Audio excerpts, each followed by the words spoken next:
So tonight we have our final presentation by Jason Santos, and as I said before, this is part of the John P. Woods Distinguished Lectureship in Religion and Culture, which seeks to bring to the University of Dubuque campus a person who's able to speak concerning the links between culture and religion, whether in contemporary America or in some historical period, whether in literature or the other arts. So it's very broadly defined, and you don't have to feel like you have to fit into those little parameters there. The lectureship was established in 1987 with John P. Woods as the initial lecturer. The seminary enjoys having these people come from parish ministry, from academic settings, people who can speak to various artistic manifestations of faith, and also especially with regard to culture. So some of you have heard Jason speak before. Jason is I'm going to get it right this time, Jason, the mission coordinator for Christian formation and the national director of UKirk for the Presbyterian Church USA.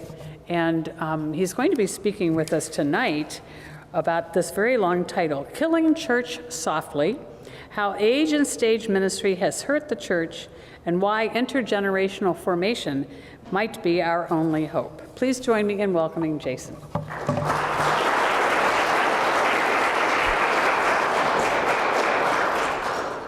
Thank you. I'm going to come out from behind this place and just leave this here. Once I was speaking in Singapore, and they gave me a cup of water that had a seal on the top, and they gave me a straw that you had to break through, but they didn't tell me that it was very difficult. So in the middle of preaching a sermon, I was behind the pulpit trying to do the Capri Sun thing, just punch, and it didn't work. So these are great. It is a pleasure to be here with you today. I bring greetings for those of you who are Presbyterians on behalf of our national office in Louisville, Kentucky. For those of you who aren't, I'm delighted to be here with you as well. I am very passionate about the topic that I'm teaching about tonight.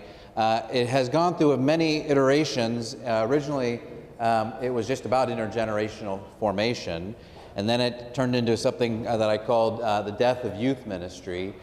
Which was polemical at best, and as I developed the argument more, I really came to the place where Killing Church Softly sort of became the title of the presentation, because I felt like it really it sort of embodied the sense of what I see happening in culture, or what's happened over the last, I would say, really sort of 30 to 40 years.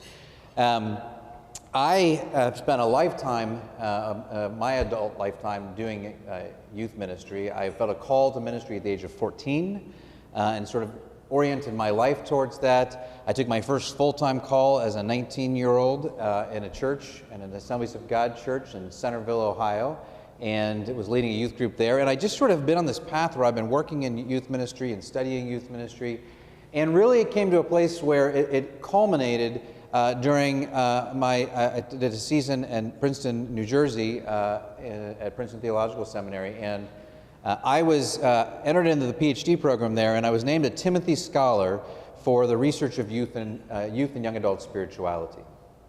And it was about this time that we really hadn't quite figured out who the Millennials were yet, but we had kind of figured out that they weren't really connecting totally to the church, and so this whole category of young adulthood sort of was emerging on the scene. Originally it was called extended adolescence. They started referring to this phenomenon that was happening with young adults as extended adolescence. For obvious reasons, that was not a good title. It was, no one really liked that, so they said, no, we need something different. And so they came up with this title of not extended adolescence, but emerging adulthood.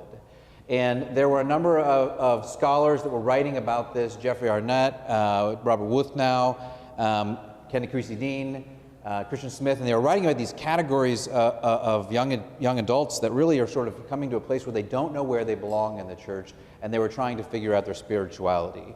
What we did know about this was that these young adults were no longer wanting to be in the church.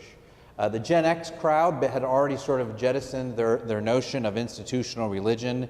They hung out. In fact, Robert Wuthnow, who's a sociologist at Princeton, made the argument that when we're in our 30s, the Gen Xers, young adults, when we're in our 30s, we'd return to the church.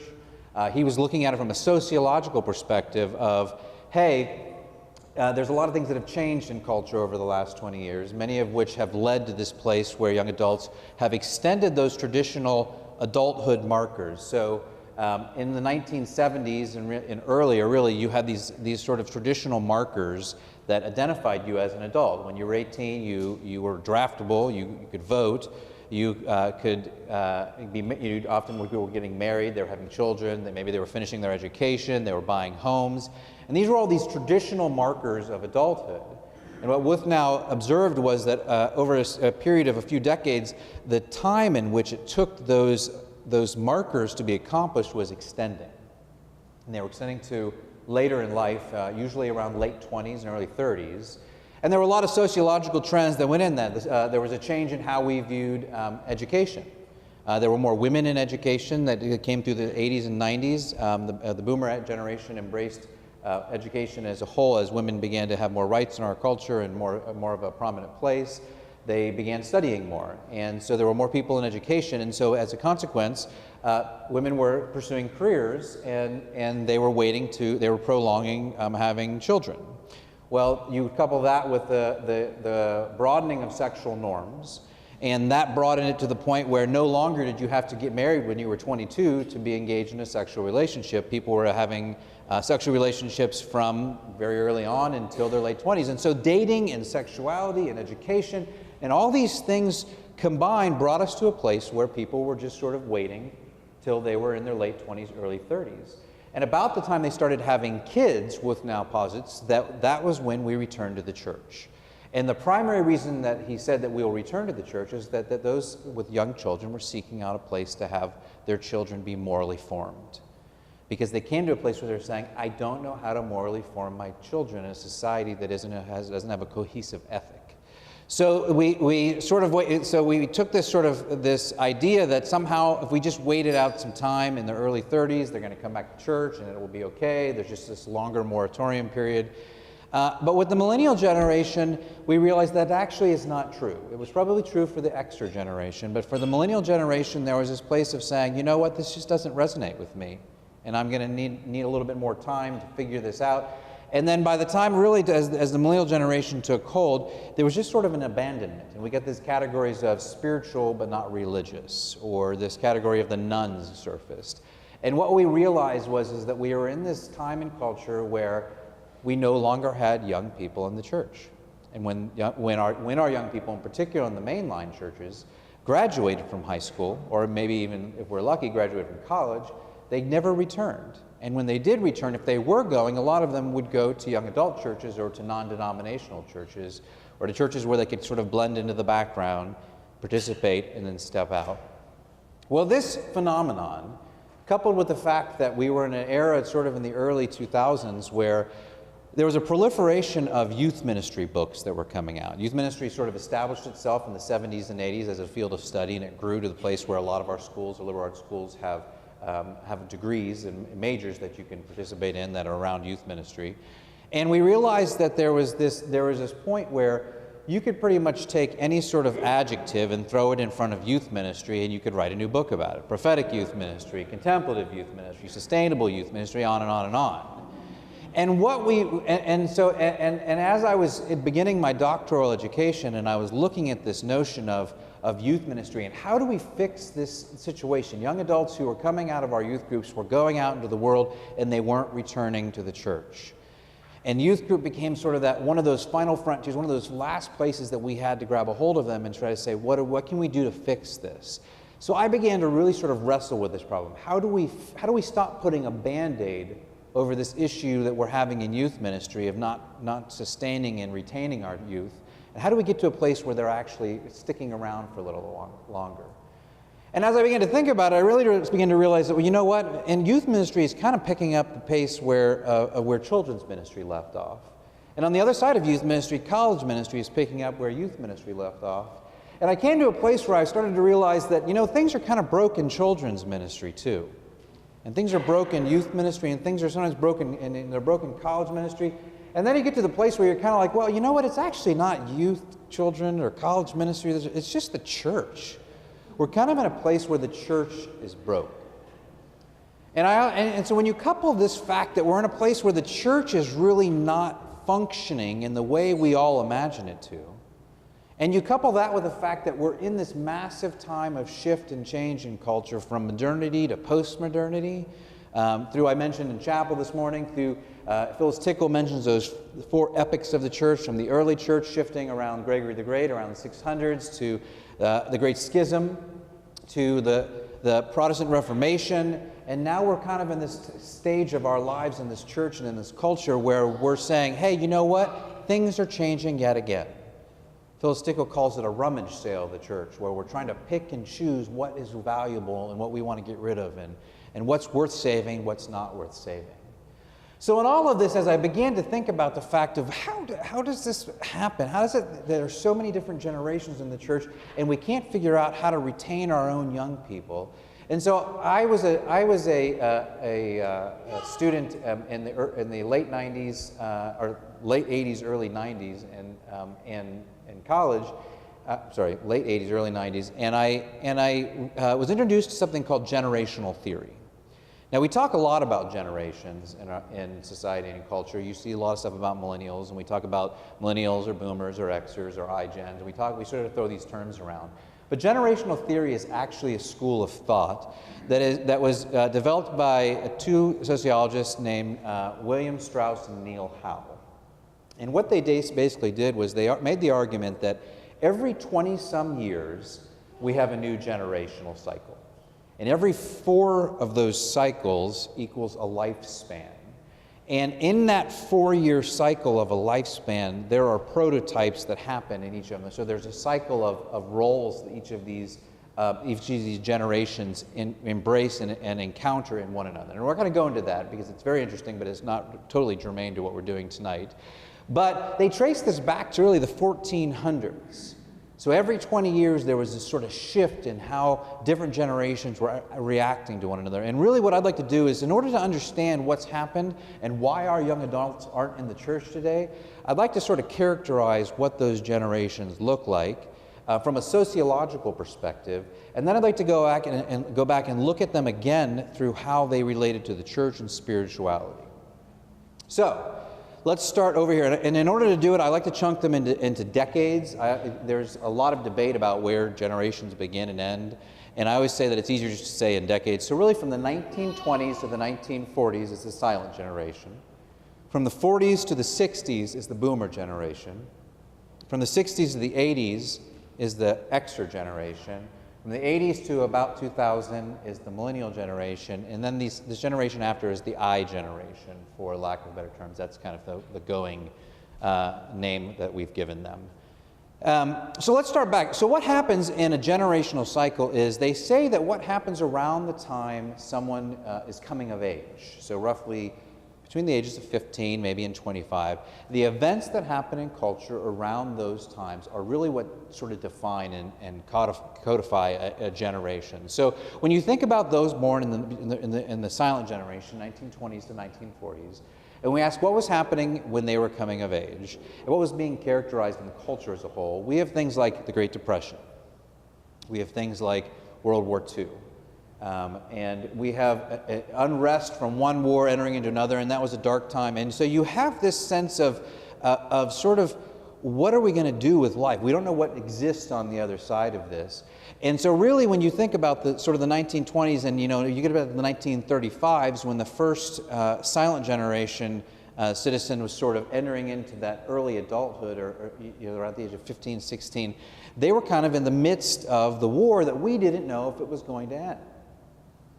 And so when we came out of that war, there was this sense of rebuilding of society, of picking up the pieces and trying to figure out what it meant. And when you think about that generation, really what characterizes it, it was one of the last, I want to call, moral generations. It was a generation that characterized their sense of being and citizenship with really being a Christian. In other words, for those in the silent generation, to be a good citizen meant that you were a good Christian. And to be a good Christian meant that you were a good citizen. And those two things played into one another. So from an ethical perspective, there was a right and a wrong. There was a societal structure that sort of held them communally together. People functioned together. People operated in sort of in a sense of considering their neighbor. I like to actually look at it sometimes in the sense of, if you look at architecture, it's really kind of interesting. When I moved to Louisville a couple years ago, we bought a 1930s bungalow. And we live in a neighborhood where all these houses were sort of built around the same era. They all have giant front porches with big overhangs. And the reason that was because at that time in culture, people at the end of the day would hang out on their front porches, and they would go for walks, and they would visit with their neighbors, and there was a sense of communal connection that really personified that cultural ethos. Well, that shifted and changed over the 60 years or 70 years that followed in an interesting way. In particular, after the war, when you got sort of the baby boomer generation came about. And so we went from this era of decency and morality and citizenship and civil organizations like the Lions Club and the Rotary Club and the Masons. Those were all clubs that people participated in, because they understood themselves in relationship to those as that was part of their duty as being a good citizen. Well, things shifted around after the war. There was a huge boom. That's why we call them the baby boomers, because all of a sudden it was like, hey, the war is over. We can now actually, there's a hope for our future. There's hope for our country. Technological advances, industrial advances, mechanical advances, all these things were on the rise. All of a sudden, time was being saved by inventions for the kitchen that made things to be able to produce quicker. In that era, we started to see the beginning of the microwave and some of these other things that really sort of changed the way we functioned as a family.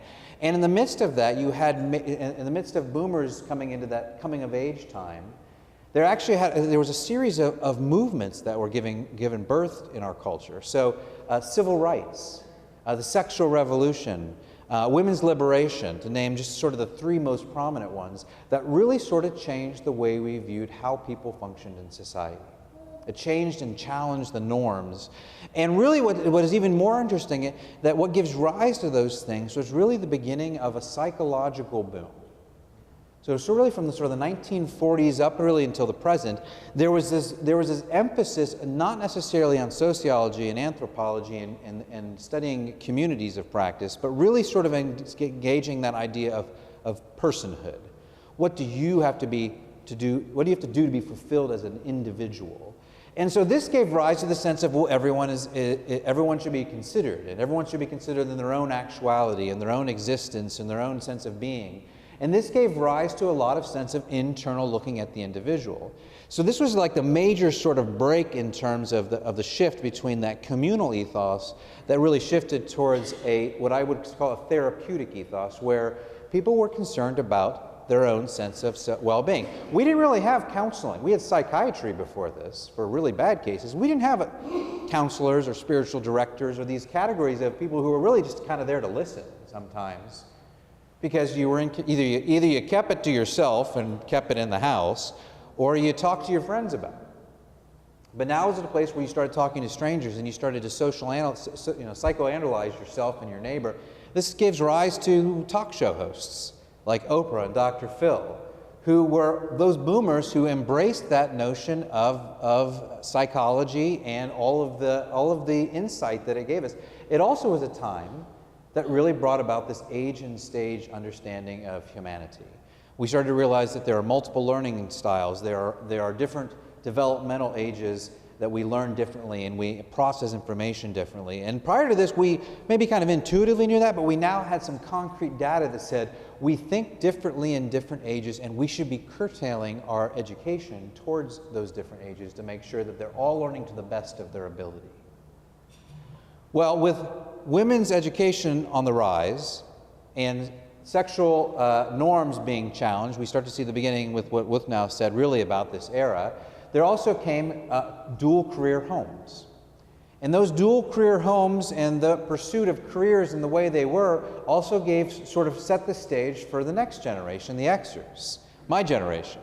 They call us latchkey kids in part because we were the first young people to come home to an empty house because both of our parents were working. So we let ourselves in the back door, we microwaved some Velveeta, and we watched Scooby-Doo. And so this was kind of TV became our caretaker, instant meals became how we ate our foods until parents got home, if we did actually sit down together. We were the Winona Ryder reality bites generation that kind of looked at life as saying, you know what, I really don't, there's a sense of despondence. It was the Kurt Cobain suicide was sort of fashionably brought into existence in the sense of it was sort of a cultural fascination around it, Nirvana, and so we were sort of this despondent generation that kind of really, and sociologists would say largely because we didn't feel connected to our parents. We were left to our own devices. In fact, as my 17-year-old son often wants to hear stories about when I was a teenager, I'm aware of the fact that there were so many things that I did that I can't believe that I did or got away with. I won't tell you those now, but I couldn't believe that we were allowed to do this because we were the generation that you didn't need seatbelts. You just sort of jumped in the back of the station wagon and went off for a ride, or you piled 20 people into the station wagon and went off, and you just sort of there was a sense of freedom. And there's a lot of good things about that, but there's a lot of challenges about that as well. But we didn't view our parents as being really intricately tied to our daily lives. They were there, they were present, they loved us, but they were pursuing something in terms of their own careers. And then that gave rise to the Millennials. And the Millennials are the generation that actually grew up with sort of this expectation that something on they knew that the turn of the millennium was coming, and there was this uncertainty about what was there. But they also were the first generation to really reap the benefits of the economic boom that happened with the baby boomers. Those early boomers who got in on economics and finances and banking and real estate, their parents were the ones who were sort of saying, hey, well, all the things that we didn't like about our culture, we're going to change and we're going to institute in our children. So you had a lot of parents who were living vicariously through their parents, or their children, who were supporting their children in different ways. And so they were the first generation, actually, and they're often kind of, millennials get sort of a tough rep to beat. And I kind of feel bad for them. They're not only like maybe they're indulged in some ways for you millennials, but millennials are the most communal and collaborative and socially active generation. It's really since the sort of boomer 60s era. But this generation of millennials are also the first generation that often doesn't really know who they are. They're the first technological natives that define themselves through a myriad of resources that are gathered from a global society that is sort of characterizing their childhood. And they come to a place now that they're looking for a deeper sense of existentialism, a deeper sense of authentic being. And that you see that play itself out in their vocational aspirations and visions. So this is sort of, and then you have iGen, which is really just sort of now coming into being, and we're still trying to figure out some of the characteristics of them. Jean Twenge wrote a book called iGen. It's a big, red, thick book that's really interesting.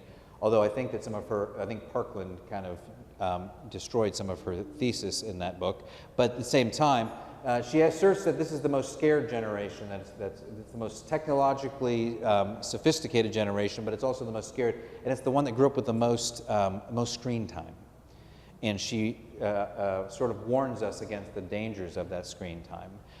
But as you see this shift, and I'm going back to even the architecture, when you get into that boomer era, boomers started building houses, and they not only bought starter houses that were usually the ones with big porches, and then they started building their own houses. And what they did is they took that front porch and they made it a small front porch entrance, and they stuck patios in the back.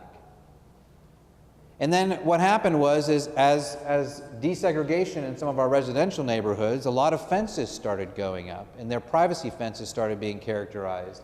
And then as we moved into the Gen X era, we started to see, we now have industries that actually will bring wood at cheap values to our property. So we stopped doing decks, and we started doing decks instead of patios. And then nowadays we're doing fake decks, where it's like that fake synthetic wood.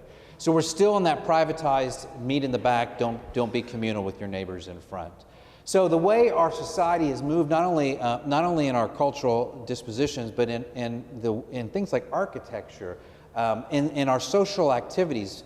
Young people don't participate in social organizations like the Rotary Club, and that's something that's so foreign to them, but something that only 3 generations ago was a significant part of how they functioned and how they lived. Robert Putnam wrote a book called Bowling Alone that basically argued we moved to an area where we had those collective units where people gathered together in physical spaces, and we've now moved to this place where where they don't. And I remember actually in my last call in a church, I took a group of kids to the bowling alley, and it was really funny because I thought, hey, this is good, they exercise, we're all bowling together. But they were sitting at a table facing each other with their phones, texting each other, and I just wanted to scream because I'm like, you're right here in front of one another, just be together. But there is that sense of a different way we communicate and how we communicate. Now let's take a step back and think about this in terms of how it functions in the church. Now those silent generation, that same generation that was betrothed to the civility of the nature of society, also understood that relationship in regard to the church. And it gave rise to, or the continuation of what I would say are called a pastoral model, where you had one pastor in church. The idea, some churches had associate pastors, but by and large, they were small churches, and you had one pastor in the church. And that one pastor was the pill distributor for everybody. And the reason the church could function that way was because everyone in the church understood that this was a part of society. And so when you had committees that need filled, it wasn't difficult because there was a deep sense of duty in that silent generation to fill those roles. So the pastor could function in a way of direct relationship, but didn't have to run programs or didn't have to run things. The church did that themselves. And here's the interesting thing, though. The relationship they had with the pastor was very different. It was a generation that said, hey, I expect my pastor to be involved in my life at all those important events. So even now, for those of you in churches, if someone from the silent generation falls and breaks their hip and ends up in the hospital, is it good enough if the associate pastor comes and visits them in the hospital? Is it?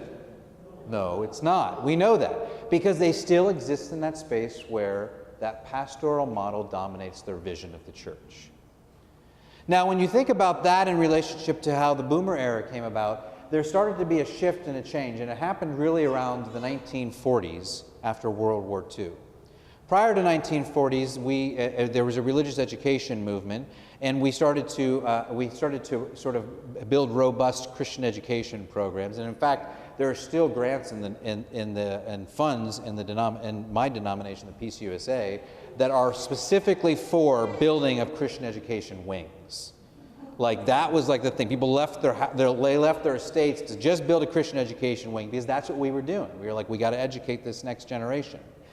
So they had this idea that we had to somehow educate, and part of that was, and not that we didn't do Sunday school before that, but there was a strong push around the Sunday school movement. So you had Sunday school, and this is the way it worked back then. Sunday school, everyone went to Sunday school. It wasn't to drop your kids off. If you were an adult or a kid, it didn't make a difference. Everyone went to Sunday school, and then everyone went to church. So Sunday school, church, or in some churches it would have been church and then worship and then Sunday school. Well, after the boom happened in the 1940s, we had a giant sort of resurgence in our churches. And our churches weren't designed to hold this many people. And so there was not, and we hadn't got to the place where we started building new constructions for churches and building the, multiplex centers. And so the question became, how do you actually accommodate all these people?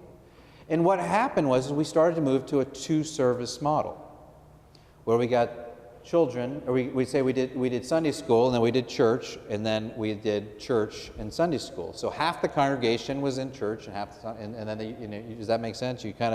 Everyone went for like 2.5 hours, and they just flip-flopped. And the idea of the coffee hour in the middle was there to kind of bridge those communities together.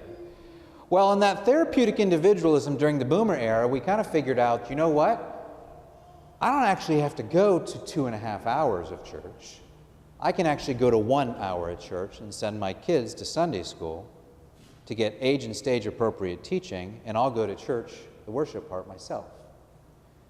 And so we started developing this model out of that, of this children's church notion, in particular in some of those smaller churches, where we either took our kids out halfway through or we just sent them to Sunday school and they did their thing there.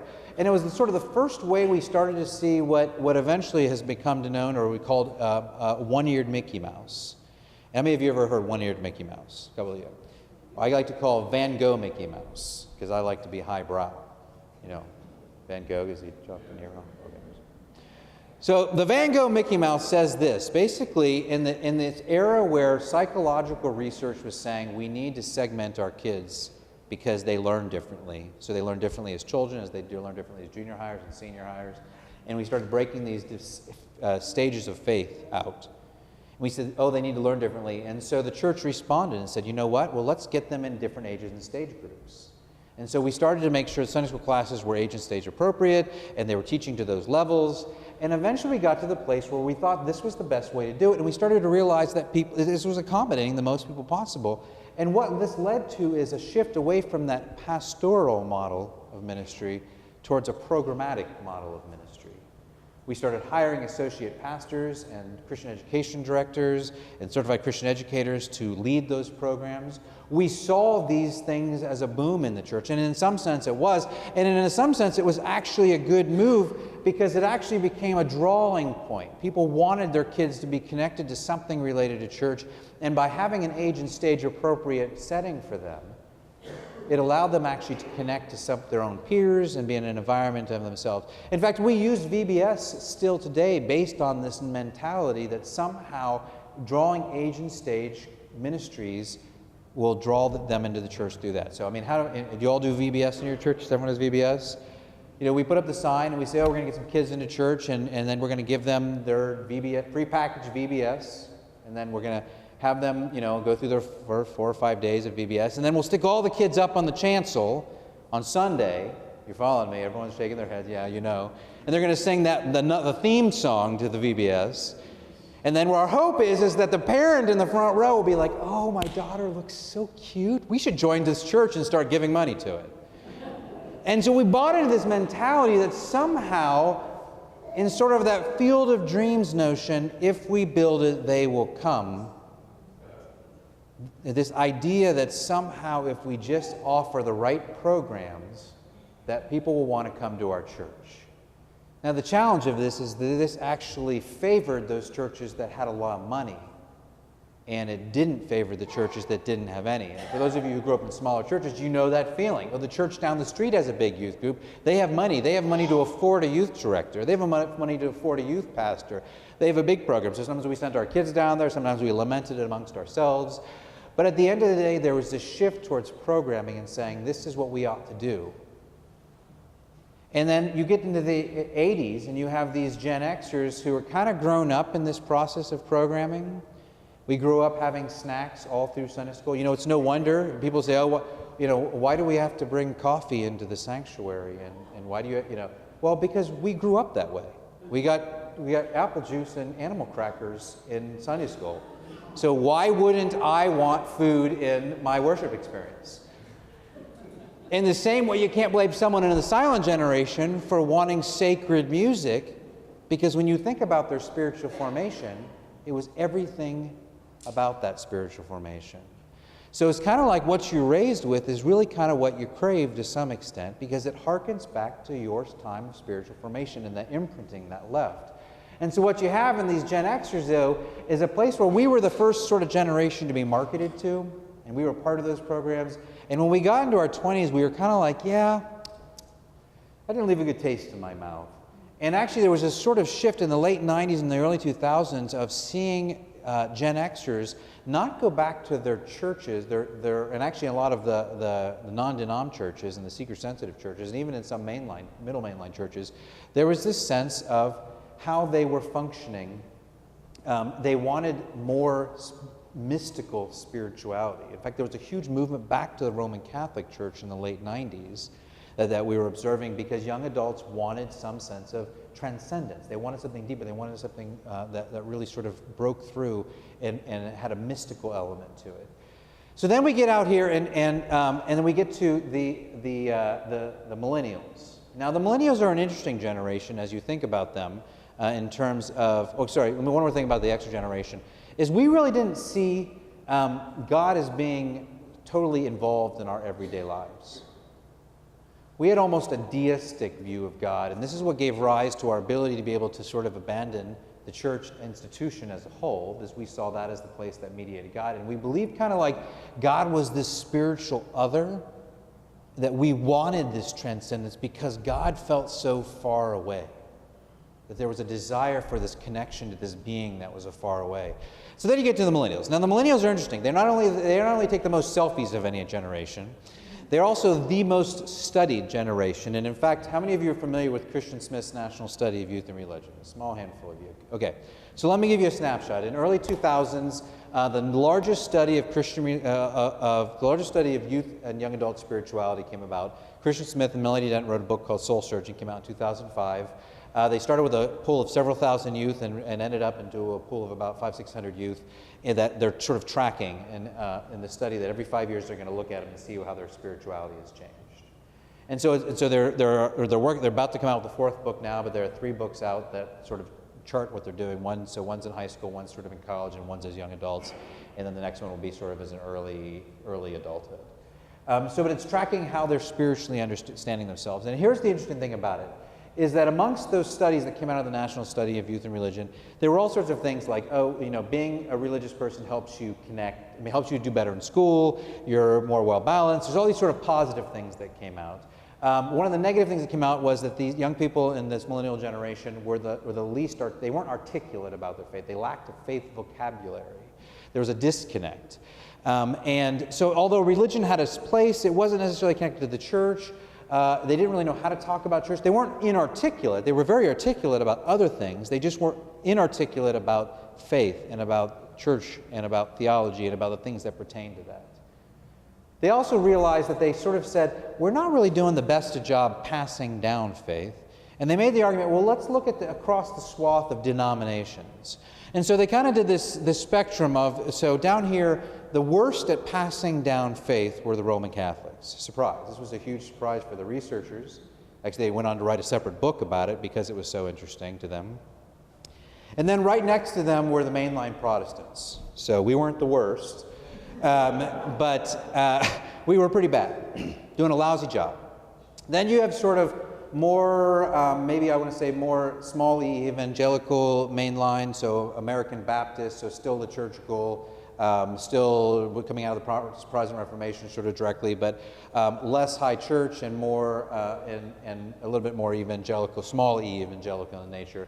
And that sort of pushes you a little bit more towards the center where you get the evangelical contingent, and then you get more here a little bit farther and you get racial ethnic minority churches, so black churches and Latino churches and Asian churches sort of on the closer end towards the middle. And then you get down here and you get Pentecostal churches and holiness movements. And then down here, and for those of you who know where I'm going, the best religious group that passed down their faith were the Mormons. They just did a great job. They were passing down their faith well. So when you look at this, as the mainline church, we were doing a horrible job. Now, to make matters worse, Christian Smith also said, well, we are passing down faith. And Kenneth Creasy Dean said the reason that this is actually failing is not because of the failure of the church, it's because of the failure of the parents. So you have a breakdown of the family system to some extent in there. But what's interesting about this sort of period where all of this broke down in terms of passing down faith was that is what we were passing down that was really interesting. And Christian Smith eventually called it moral therapeutic deism, MTD. And what moral therapeutic deism argues is that young people today, millennials today, when they view the church or they view religion, they see it as a place to be told where you learn what is right and wrong. That's the moral. That it's a place that you're meant to help you feel good about life, both in its ups and its downs, and just kind of everyday life. You should go and you should feel good about it. But that God, and the deistic part is that God really isn't involved in our everyday life, but that God is real. God is like alive, there's a deity, but that God isn't really involved in the everyday life. So this idea that it's there to tell us what's good and bad, it's there to make us feel good, but it's not really concerned with our everyday life. Now here's the fascinating thing about moral therapeutic deism when you put it in conversation with generational theory. The very thing that millennials are characterized by, MTD, is sort of a patchwork makeup of the last 3 generations. They borrowed the morality from the silent generations. They took on the therapeutic individualism of the boomers, and they took on the deistic tendencies of the Generation Xers. Now, what we find in that is we find a generation that says, I really don't know who I am in relationship to the church. They haven't totally abandoned it, kinda, And they're trying to figure out that sense of self. And they're also the first generation that David Elkind, who's a sociologist, a social psychologist, and says that young people today develop a patchwork self or a bricolage self, in the sense that they're taking all these different identities and all these different influences in their lives, and they're sort of piecing themselves together in such a way to form a sort of sense of self. And when you think about the fact that there's this sense of self that's being pieced together by different parts of the church and by different parts of culture, and that's where you get people saying, oh, I'm a Christian Buddhist, or I like this aspect of Hinduism, or I think, Islam's great over here, but not over here, or this sense of parents saying, you know what, and some of you may have said this about your own children, I just want my kid to grow up to decide for themselves. I don't want to make the decision for them. I want them to come to a place where they can figure that out for themselves. And what they've done, instead of figuring out a cohesive identity, they've put together all these identities, and they're sort of walking in on the shores of adulthood with this sort of boat that has been built as it sailed. And it's been very easy because technology has afforded them myriad of identities that they can try on. And when you think about the fact in the last 20 years what social networking has done, you can get on and change your image of how you represent yourself in a day, in an hour. And in fact, on the way here, I had some random phone call from some child of one of my classmates in high school, and he was calling he just said, I saw you in a yearbook, and I looked up your name on Facebook, and I wanted to know how times have changed since you were in high school. And one of the things I told, it was really interesting. I was like, okay, well, let's talk about it. So we talked for like 20 minutes as I was driving here. And it was kind of a bizarre call, and I was like, sure, why not? And one of the things that I actually said to him was, you know what? When I was in high school, Breakfast Club kind of was the characterization of how we understood ourselves. You fit into a culture. You sort of in high school, you were trying to figure out where you belonged, what people you belonged to, and that's what you sort of rode with those people through the 4 years of high school. Whereas nowadays, it's not uncommon for a young woman to come one day into school dressed in all black, sort of goth, and the next day come wearing preppy clothes. And so we have this sort of fluidity, and this fluidity extends itself not only in dress, but in outlook in life, in sexual orientation, in religious convictions, and all sorts of different ways there's this fluidity. And it's because the malleability of this generation is one of the most prized virtues that they have. They can adapt to an environment. But the challenge of that is, according to identity theorists, is that when we don't have a cohesive identity that anchors us, we actually really find it very difficult to figure out who we are. And when you think about young adults in their 20s who are constantly asking that pivotal question, who am I? Part of the reason they don't know who they are is because they were never given that anchored identity from the very beginning. So what implications does that have in terms of identity formation theory? I want to give you two. What time do we have until? 5 minutes. I'm going to wrap it up in 5 minutes. Identity formation theory in a nutshell. Peter Berger says there are two, and I mentioned this earlier to some of you. Primary socialization and secondary socialization. Primary socialization happens between the ages of 0 and 5 to 8. And it's when you develop your identity through those who you are emotionally connected to. Why? Because those who you're emotionally connected to care about you and you care about them. So the way they view the world is the way you are going to view the world. And what happens is if myself and my wife imbue something into our child, and they sort of, in our children, and they see it that way, and then when they get out and they have their grandparents reinforce that, and they have their aunts and uncles reinforce that, and they have their faith community that we're a part of reinforce that, they begin to develop a maxim or a norm that's in their head that this is how the world works. And this solidifies an anchored identity for that child.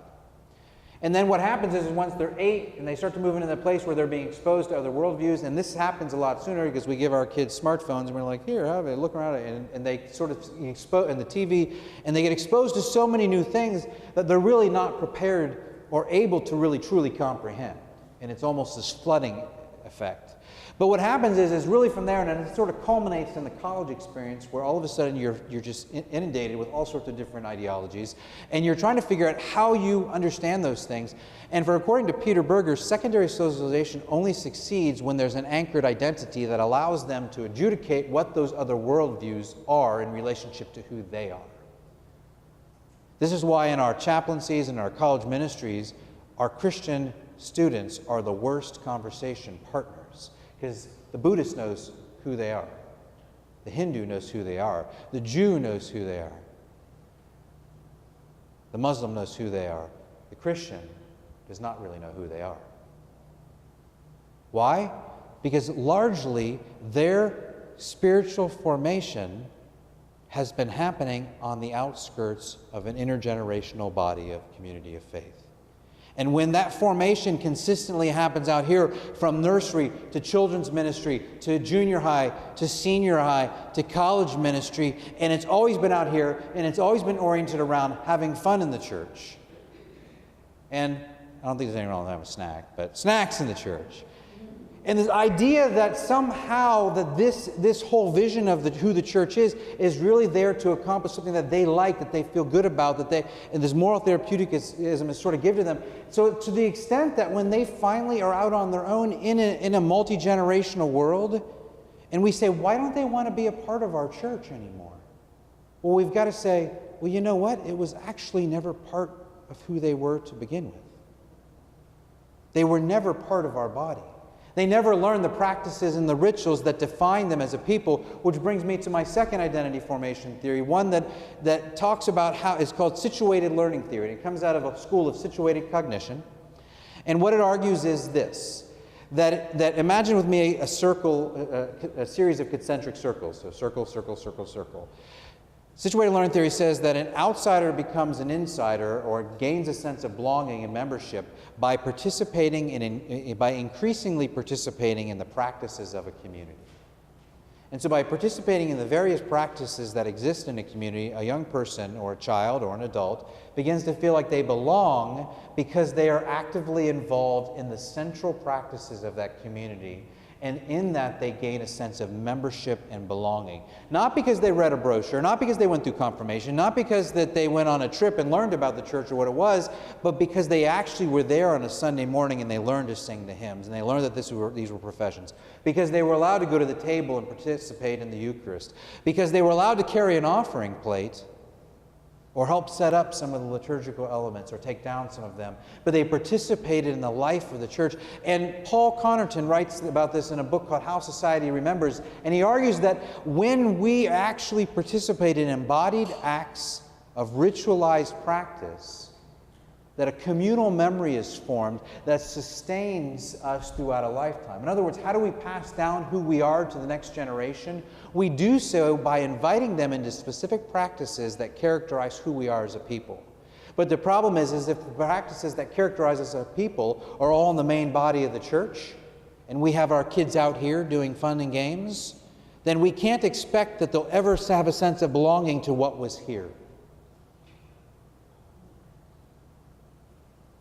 And so it's foolish of us to think that somehow after 40 years of efforts of age and stage ministry that we thrust upon our kids, that they're going to want anything to do with what the church is now. In particular, when we invite them into conversations and we say, well, you can have a youth Sunday and you can collect the offering and do your pancake breakfast, but we don't want to actually have you integrate anything into a part of our church. Or you can have a place on our session, but we'll look at you as sort of a token youth member. We live in a day and age where if we want to actually see the church change, we've got to ask what it means to be an intergenerational body of the church. The Old Testament screams this loud and clear that we need to be focusing more on how we are formed as a people and an identity of that people, passing on those things from generation to generation.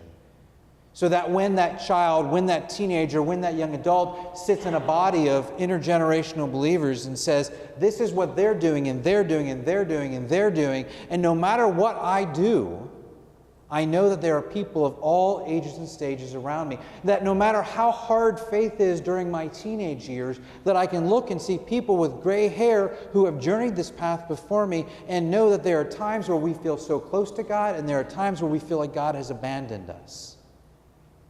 But that we don't rely on our own experience to sustain us. We rely on that communal ethos that draws us into a body of people journeying together and are trying to figure out what is happening. So in the end, what I'm saying is this: not that we should abandon youth ministry, not that we should abandon children's ministry. Those have their place in our churches. They have their place in our churches to take our kids out to go bowling. That's great.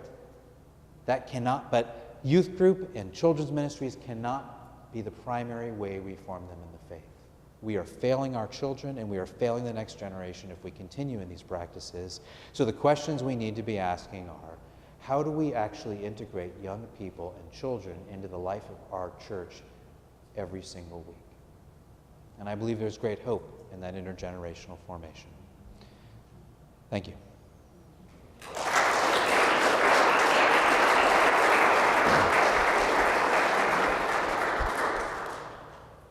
Oh, I gotta sit up here again. Okay, we're doing questions. I didn't know we were doing Q&A. I need Take something to drink. That's water. good. That's good. I guess I could have taken that bottle. Well, let's see. We covered about 100 years, and in 2,000 really, but more specifically 100 years. But maybe there's some questions people have or comments, advice that you'd like to give I'll take or advice. request. Push back too. You can. Can you describe a congregation or worship service where you've seen this at work, and what does that look like? What I'm talking about, no. Really, I think the Orthodox Church actually does intergenerational well, but I think they still curtail their liturgy to the adult. One of the things that I didn't go as far, I think but here's the thing. We are really at just the verge of this. Like we are just on, like this is, I mean, not that intergenerational formation is anything new, but I think that we've tried it, but I think we've tried it programmatically, like the boomer vision of intergenerational ministry. Let's have an intergenerational program. Mm-hmm. And that's not sufficient because that doesn't solve the problem. That gives us a taste of the problem. What we need to do is reconsider how we gather together on Sunday morning and worship. And the challenge of that is that sometime in the last 40 years, we turned Sunday morning into something that was privatized for adults. And so we don't want our kids in there because they're noisy. Because at some point we got off and we started to think that somehow church was about us and our fulfillment and our enjoyment, not about the fact that we are journeying together as a community. And, situated learning says, it's not about the explicit things that we're teaching, it's about the implicit things we are teaching. So I've wrestled with this for several years now, and I made efforts towards intergenerational ministry that ultimately got me fired from a church. And I made efforts towards intergenerational ministry that I integrated at one, but not with a lot of laying some real serious groundwork. In my last church in Western Pennsylvania, we actually moved slowly the church to a place where, we started with a retreat, an intergenerational retreat. It was an all-church retreat, and we just turned it into. And by intergenerational, intentional intergenerational spiritual formation for me is not co-generational or multi-generational. I think that you can have two generations that crisscross, like cross-generational, or you can do a multi-generational. Multi-generational is like potluck. You go down, you grab your food, you sit at whatever table you want. All the generations are there. They're eating kind of whatever they want. Intergenerational, and by that I mean is that when we're all the generations are in the same place at the same time, experiencing the same type of formation. Yes, we're going to experience it a little differently, but that we're all experiencing the same thing at the same time. And so I experimented with that myself in an all-church retreat, and then I moved to an intergenerational VBS, and then I did an intergenerational Sunday school class, and then the subsequent year we just canceled all of our age and stage Sunday school classes and did one. And it was like 90 people, and it was the hardest thing I've ever taught in my entire life. And but we had we had age 3 to 93, and we had about 80 to 90 people a week, and and at the end of it, it was the older generation that said, I didn't think it was possible that we could do it, but I understand now why we have to. It changed not only the Sunday school, the nature of the community and Sunday school class, it actually started changing the church. Because all of a sudden older people started seeing younger people they knew, and there was this greater connection. Because then, you know what? Church kind of seemed like we were actually gathering with people we knew and liked and wanted to be with, rather than people who, a lot of times we sit down in church because it's our pew, and we don't want to turn around and really shake hands with someone behind us to say peace of Christ because we don't even know their name. But it started to change that element. So I haven't seen it, but this is one of the things as I teach this in our denomination, we are really encouraging churches to give us feedback. of their experimentation, because we're in this process where we're gathering information about how this is actually being played out. So if you start to experiment, and we have churches all over the country who have taken this sort of stuff and are still gathering together after these sort of things and saying, how can we do this? And they're beginning to experiment with it. So I think we're on the last summer was the first sort of academic practitioner. There was a conference called Intergenerate in Nashville, and there was scholars and practitioners who came together to said, what does intergenerational ministry look like? And then out of that conference, a book came out of that. It's called Intergenerate, and that'll be out this summer. That will help some of the conversation. It's like it's sort of, and it's not a perfect book. It doesn't say exactly everything that should happen or could happen. It's sort of giving a barometric sort of reading on where things are at. So. All right, here's another question over here.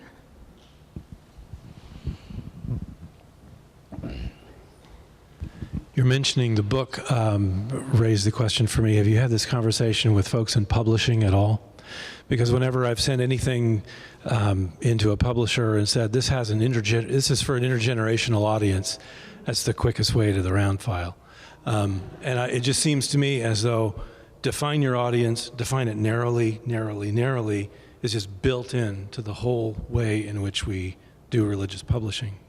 And I would say, to add to that, so the APSE, the Association of Presbyterian Christian Educators, which is larger than just Presbyterians, this year, if you look at the breakdown of their topic subjects, there were more workshops on intergenerational formation than in any other category, which says we are in a beginning, this is kind of like we're at the beginning of this sort of movement towards realizing, and the beauty of all of this is, for small churches, this is like the best way to sort of rejuvenate a church, because you're asking yourself serious questions, because you're already intergenerational and you're already small and you don't have to worry about it. You're not deprogramming it, because you already don't have programs that really sustain the church. So the beauty of it is actually it's the programmatic churches that will probably be the slowest to adapt, and the smaller churches will probably adapt sooner.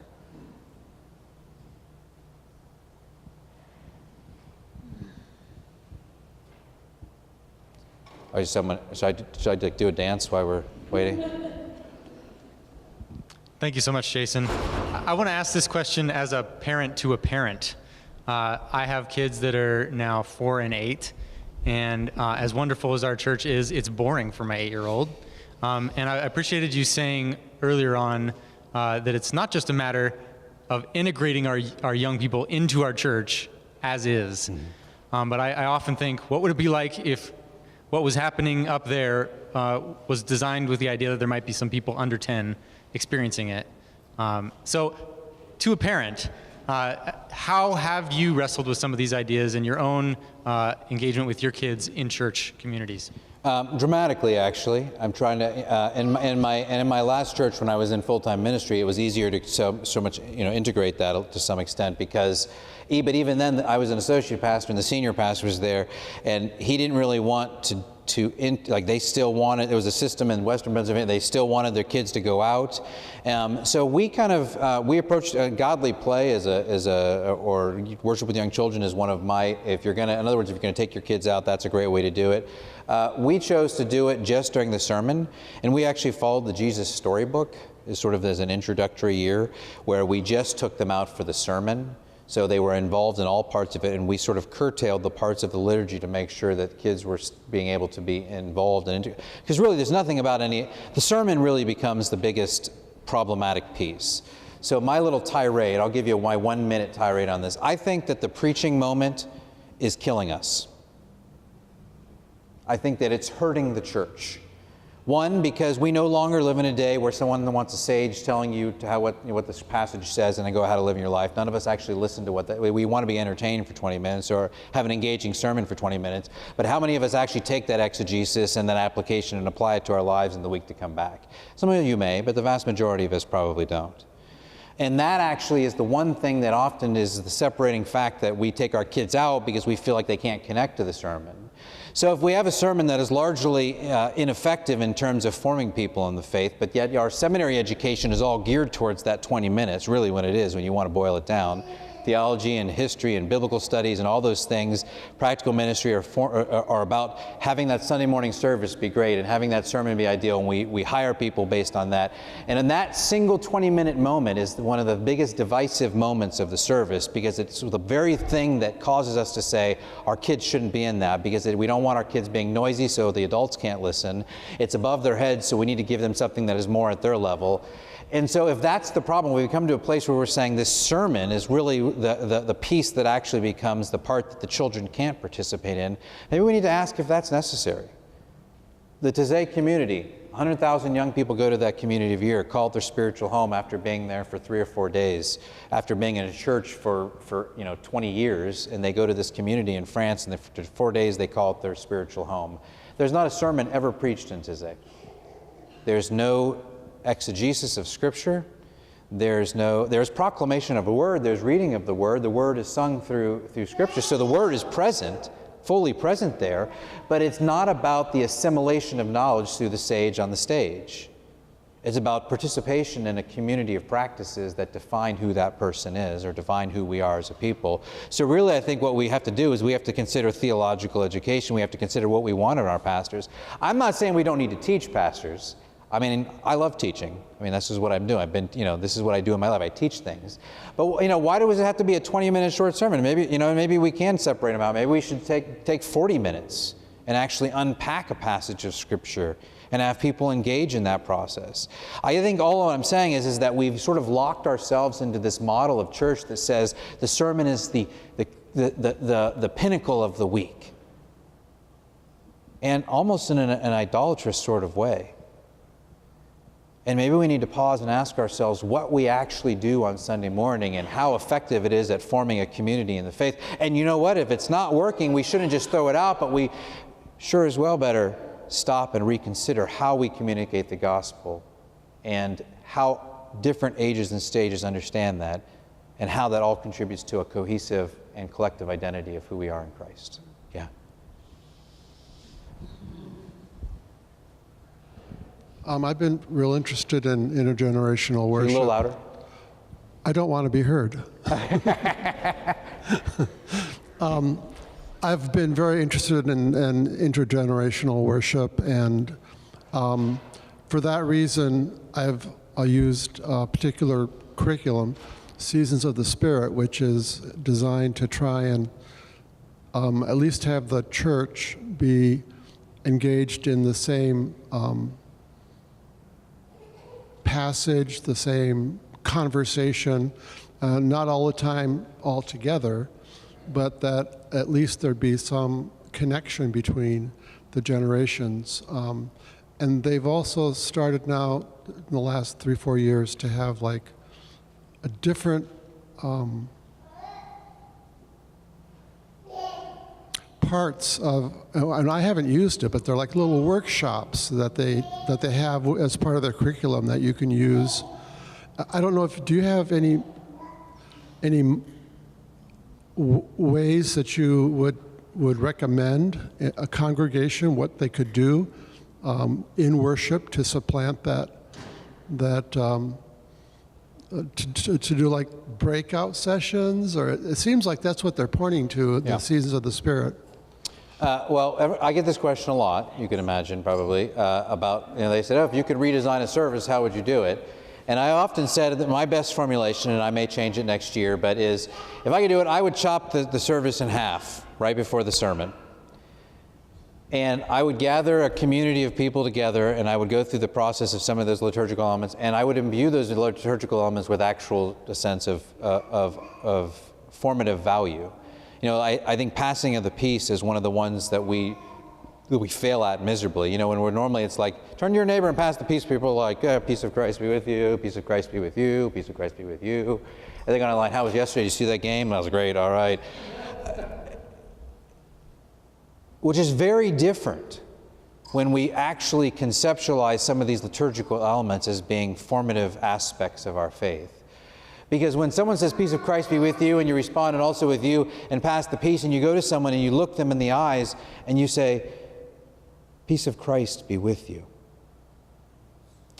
And then you embrace them and you hold them and you say, and you allow that sense of peace to transfer through you, then all of a sudden you've taken what seems like just sort of a handshake around, how you doing, into a transformative act. Or how about when you all together collectively say the Apostles' Creed? Or how about when the call to worship is there, or the prelude is there? There's all these liturgical elements that have carried the church for so many years, and we just do them because it's there, and we don't. So to do those with a sense of meaning, and then when you get to this preached word, one of the things that we did is we read the word, and we read it to the kids. We brought the kids forward, and we read it to them so they were engaged. And you know what? Children's sermons, I'm sorry, you're dumb. We got to stop doing them. We just got to stop doing them. Unless that's the only sermon, unless that's the homily and that's all it's going to be. Because oftentimes it's really more for the adults and it's using the kids as a prop, which is objectification, and it just doesn't work. It's dumb. We should stop it. And so we should take the kids and get them on the ground, and we should read them the scripture and give them a little background. Say, this is what's going on, because the adults need that too. And then what would it look like if we took 45 minutes to an hour to really dig into a passage? Where we sat down and we said, well, what does this mean? Let's break into small groups, have conversations about it. Come back, bring us your feedback. Let's do that sometimes in the midst of intergenerational groups. Sometimes you can break apart into ages and stages. But then at some point, everyone is engaging in that same text in some way. Let's take a time where we listen to something. Maybe there's all sorts of creative ways. And here's the thing is, I think that youth ministry and children's ministry have a lot of great ways of forming people in the faith. There are a lot of wonderful means of forming people in the faith in youth and children's ministry and college ministry. We need to take the best of those and integrate those into our church services and give ourselves the space and the time to be together as a people and to say, this is a defining act of who we are. It's really, in some sense, it's a recovery of Sabbath. And then after that, I think we should go to a meal together. And we should eat together, and not eat potluck where everyone brings whatever is easy to make, but where the church foots the bill for it, because you couldn't have a better investment to sit down to the same meal together and to share a meal and to share time and to have space to be able to talk to your kids and say, what did you learn in your session, or what did you hear there? And then to return to the sanctuary, to celebrate the Eucharist, one of the most defining acts of who we are as a people, and then to send us into the world. One of the things I love about Karl Barth is he talks about Sabbath, and he talks about the way we leave Sabbath, and he said, Sabbath ought to lead us to a glad descent back into the world for 6 days. It's meant to take us into this celebration. Sunday morning is meant to be a celebration of life where we experience our lives together, where we're reminded of our identity and who we are in Christ. And from that experience of God's kingdom on earth, like I said in chapel yesterday, or was it last night? I don't remember when I talked about it, but that bridge from the paradise that was lost and the paradise yet to come, found in that Sabbath moment, that as we experience that celebration of who we are as God's children, that we go back into the world with this sense of identity and being of who we are. And I think as our kids experience that sense of rhythm of all of these aspects of who they are, and they're engaged in that process, and if that happens week after week and we want to be there and we want to be a part of that, it changes the flavor of how we do it. But the reality is, much of our leadership won't let us get there right now. And so it's up to us to begin to make that shift. It's up to us to begin to push the boundaries of that. And hopefully as generations go and as the church continues to go on, we'll begin to find new ways of exploring intergenerational ministry through that, or hopefully other ways that you all figure out. Are we done? Last question? Anything else? No, I think we're all right. Well, I'm here if you all want to talk more. You've been an excellent practitioner of practical theology. Oh, thank you. So we are grateful to have this embodiment. Thank you so much. Thank you. Thank you, everyone, for your attention and your conversation with each other and care for the seminary, for the church, and for God's mission in the world. I'll just ask a brief blessing and then we can depart. God, we ask your blessings on ourselves this night, individually and collectively, that we might have refreshing sleep, that we might hear the challenge that is particularly ours to hear, and that what we have heard and learned we might take into our own ministries, and that forever we will be able to adore and glorify you. In the name of the Father, and the Son, and the Holy Spirit. Amen.